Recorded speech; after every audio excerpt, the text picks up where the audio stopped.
ام المومنین عائشہ رضی اللہ عنہا بیان کرتی ہیں کہ شروع میں سفر اور حضر کی نماز دو دو رکعتیں ہی فرض ہوتی تھیں، پھر سفر کی نماز باہر رکھی گئی اور مقیم کی نماز میں اضافہ کر دیا گیا۔ سنن ابن داؤد حدیث نمبر 1198۔ جناب یعلا بن امیہ کہتے ہیں میں نے حضرت عمر بن خطاب رضی اللہ عنہ سے کہا، بتائیے کہ لوگوں کا سفر میں نماز قصر کرنا کیوں کر ہے، حالانکہ اللہ عز و جل نے فرمایا ہے اگر تمہیں ڈر محسوس ہو کہ کفار تمہیں فتنے میں ڈال دیں گے، اور اب کفار سے ڈر خوف والی خفیت تو ختم ہو چکی ہے۔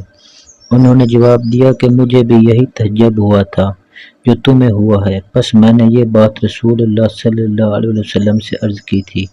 آپ صلی اللہ علیہ وسلم نے فرمایا تھا یہ صدقہ ہے جو اللہ تعالیٰ نے تم پر فرض کیا ہے، سو اس کا صدقہ قبول کرو۔ سنن ابن داؤد حدیث نمبر 1199۔ جناب ابن جری کہتے ہیں کہ میں نے عبداللہ بن ابی عمار کو سنا، وہ بیان کرتے تھے اور مذکورہ بالا حدیث کی مانند روایت کیا۔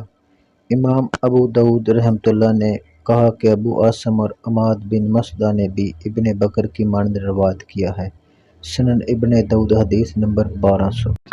یحییٰ بن یزید حنائی کہتے ہیں کہ میں نے حضرت انس بن مالک رضی اللہ عنہ سے نماز قصر کرنے کے بارے میں سوال کیا تو انہوں نے فرمایا رسول اللہ صلی اللہ علیہ وسلم جب 3 میل یا 3 فرسخ کی فرصت پڑ جاتے تو 2 رکعتیں پڑھا کرتے تھے، یہ شک شبہ کو ہوا ہے۔ سنن ابن داؤد حدیث نمبر 1201۔